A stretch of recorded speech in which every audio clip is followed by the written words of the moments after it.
Hey guys, I'm Hellhound, and I just reviewed Happy Birthday to Me, which is a really good slasher film that came out in 1981. And now I'm going to talk about Hellmite, which came out the same year, 1981.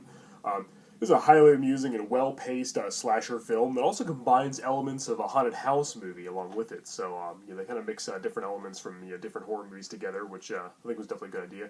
Anyway, the plot concerns four college pledges. Linda Blair, who plays Marty Gaines. Linda Blair is obviously best known for her role as Reagan from The Exorcist. That's what she's been most known for. And she was in a lot of horror movies in the 80s. You also have Seth, played by Vincent Van Patten.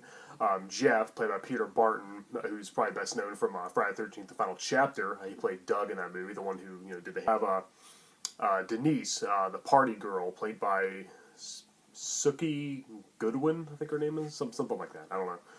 But anyway, they're chosen by Peter Bennett, who's played by Kevin Brophy, to so all four of them have to stay the night in a creepy old mansion in which the site of a grisly murder took place 12 years prior. The Garth Manor is what it's called. Yeah, couldn't think of it. Garth Manor, where madman Raymond Garth butchered his family 12 years earlier. He killed his wife, he killed 3 of his kids, and then hung himself. Now, however, his youngest kid, Andrew Garth, may have survived. Nobody ever found him. He was never seen since, and he's assumed and rumored to still be lurking somewhere in the house. Now, all the kids were deformed, by the way. It's explained that Peter, the character of Peter, explains that at the beginning before he sends the pledges on their way. They want to join fraternity and sorority, and this is like their initiation. This is their hazing, their ritual that they have to do to gain entry to the house that they want to be in. So the 4 pledges must stay the night at the manor, and there's the people who are pledging them, and Peter and the others are like set up a bunch of traps in the house. They set up a bunch of ghost skeletons and like electronics and like holographic ghost faces and and recordings of screams, all kinds of things, trying to scare them, trying to make them leave the manor. They're actually trapped in because there's a gate out front. It's got sharp spikes at the top, so they can't get out. But anyway. Somebody, a mysterious assailant in the manor, starts killing them one by one. The people outside trying to scare the people inside, and then eventually they this murderer, this mysterious killer, comes over the people inside as well. And so everybody assumes that it's Andrew Garth, the missing child that survived the Garth massacre all those years ago. And the movie makes it pretty obvious that it's him. It shows him pretty early on. He's a deformed face. It's not like really a mystery. It's not really a whodunit. Everybody knows who the killer is. It's the Garth child. It's not a spoiler. I didn't give it away. They even say it on the back of the case. They even say it in every plot summary. Even the movie directly says it. This isn't a whodunit. This isn't a mystery. This isn't anything like that. So it's not really a highly intelligent slasher film like some of the other ones I reviewed recently. But it's definitely very entertaining. It's complete with all the same cliches and tropes and the standard, slasher fare, the standard, formula you'd come to expect from this sort of movie. But I thought the characters were really enjoyable, likable. Linda Blair as Marty. She was, kind of the bookworm type. She was the good girl. Then of course we had the slutty Denise, the party girl, and Jeff, played by Peter Barton, as I said, from Friday the 13th Final Chapter. He made some really dumb decisions, and like his character was kind of stupid. Like I don't know, like it's like, come on, man, run! There's a killer after you, run! And he kept going back inside the house when he could have went outside and tried to escape. I don't know, he wanted to stay in the house for some reason. But I really liked Seth, the surfer guy. He was awesome. He actually escaped from the house to get help. Actually went to the police station where they laughed at him. They didn't believe him, told him to get out. And he stole a shotgun from the police station, hijacked a car, and then returned to the mansion and in order to battle the evil forces there, which I thought was pretty cool. He was pretty cool. He was probably my favorite character. Even though, Linda Blair's character, Marty, she was cool too. And the killer, I think the killer was cool. But actually, the thing is, hold on, I'll save that.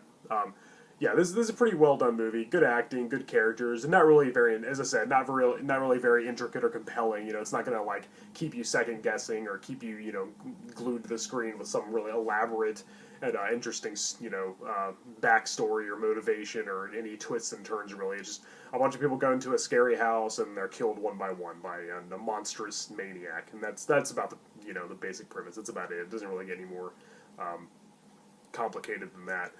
So it's pretty simple, pretty basic, but it's definitely fun. It's definitely one of the better horror movies of this type. Hell Night, Pray for Day. Now, in order to do this review justice, I'm going to have to reveal a minor spoiler, which I guess it's not really like a huge. It's not like giving away a whole lot or anything. It's just something that I have to say about this film, and that's that. Okay, spoiler alert. It seems there's actually two killers. There's actually two deformed maniacs chasing these characters and trying to kill them. So I guess another Garth child survived, but one of them looks older. He's got like longish gray hair, and then the other one's like completely bald with like sharp teeth and crazy looking eyes and a deformed face. So like, were they supposed to be brothers? Or were they supposed to be, was there two Garth kids that survived, or was one of them the father who actually didn't hang himself or survived the hanging, or what? There's another part. There's underground tunnels underneath the manor, which I thought was pretty cool. I always love tunnels and underground scenes. I think it's a cool setting for a horror film. Kind of like in Texas Chainsaw Massacre 2, and even in the Goonies, one of my favorite non-horror movies. They found a bunch of corpses along with one of their friends' her dead bodies down there. They found a bunch of like mummified corpses. I don't know if these are former victims of the two grotesque butchering brothers, or if they're supposed to be like their family, their deceased family, that they stole their bodies from the graves or something. I don't know. And that's one of the problems with the movie. I would have appreciated more explanation. Like, is there two brothers? Is there two killers? It's sure looks like it, but it doesn't really make it completely clear. There's not really, there's not really any exhibition, but it makes it, makes it a little more realistic. There's not, exposition. There's not, a big reveal. The killer talking and saying, "Oh, there's actually two of us." That might have been kind of hokey and kind of cheesy. I mean, this movie is very cornball, but yeah, I just had to get that off my chest. It's like, a little more of a, a little more.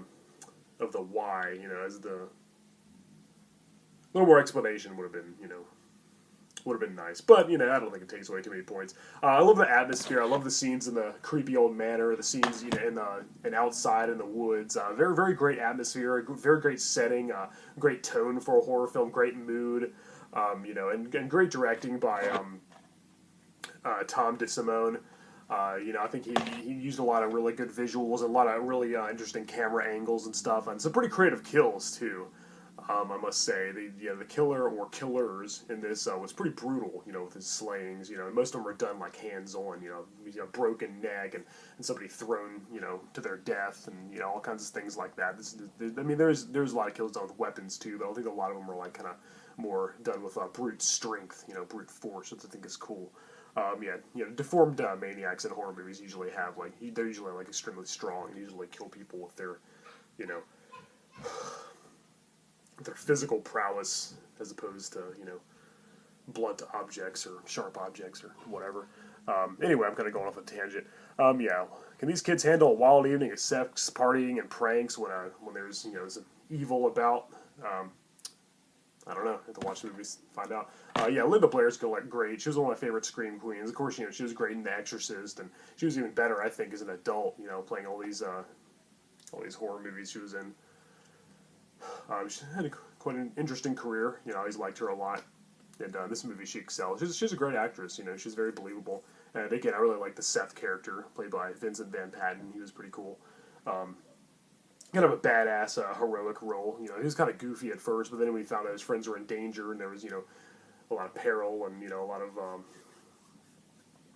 and then murders going on where he was at, he decided he wanted to save the day and fight back against the evils that opposed him. So, you gotta appreciate that. Pretty cool design for the killers. I don't know. Yeah, they're pretty sure there's two maniacs. They just don't make it completely clear because he shoots one of them in the lake, and then another one appears, and then they show the body of the first one, and then the other one's chasing her. So yeah, I'm pretty sure there's supposed to be two killers. It kind of made it a little confusing the way it was. So I guess there's two surviving Garth kids. And a cool backstory, too, an elaborate backstory. The mansion was, home to some brutal murder site. I thought that was kind of cool. And the Garth Manor was kind of similar to Hull House from the movie Night of the Demons. It's always good when they have, like, a really creepy old house setting. That's my favorite, right there with, cemeteries and, spooky cornfields and stuff like that. But yeah, I definitely recommend you check out Hellhound. It's also from the executive producer of Halloween was behind this movie as well. So can't go wrong with that. And stars Linda Blair and stars has another guy from Friday the 13th, The Final Chapter. So there's horror veterans all very involved with this movie. Horror veterans all around. People who are no stranger to the horror genre. Hell Night. It's a pretty good time. As I said, it's not without its flaws. It's not amazing. It's not a masterpiece or anything. But I'd still say it's got a decent cult following, and I'd say it's definitely a good way to kill 2 hours and have a good time. It's good for a laugh. Some good kills, some pretty good gore, interesting killer, and some likable main characters. Some of them do stupid things, make kind of questionable decisions here and there. But overall, I think they're enjoyable to watch. All those wild college kids, trying to survive being slaughtered by a deformed monster. Hi guys, well, I'm Hellhound, and thank you for watching my reviews, and until next time, any movies you guys would like to see me review, let me know in the comments. I know a couple people have asked that I talk about House of a Thousand Corpses and Devil's Reject, Rob Zombie's first 2 films that are centered around the demented Firefly family. I'll definitely get to those eventually. They're really good movies. I like them a lot, and I think they're definitely his best work, before he attempted to tell the Michael Myers story, which I've already talked about. So I'll get to that eventually, and there's plenty more. Also, Jeepers Creepers 3 is finally coming out. It's a very limited release, only showing it one day in September. September 26th, actually. Is that today? That's tomorrow. September 26th is tomorrow. So I guess they're showing Jeepers Creepers 3 in one day. I guess it's not going to have a wide release, but I don't know. I'm sure I'll end up seeing it, and I'll let you guys know what I think. I reviewed the first film already. Anyway, check out Hell Night. Very fun 80s slasher movie. I'm Hellhound. Later.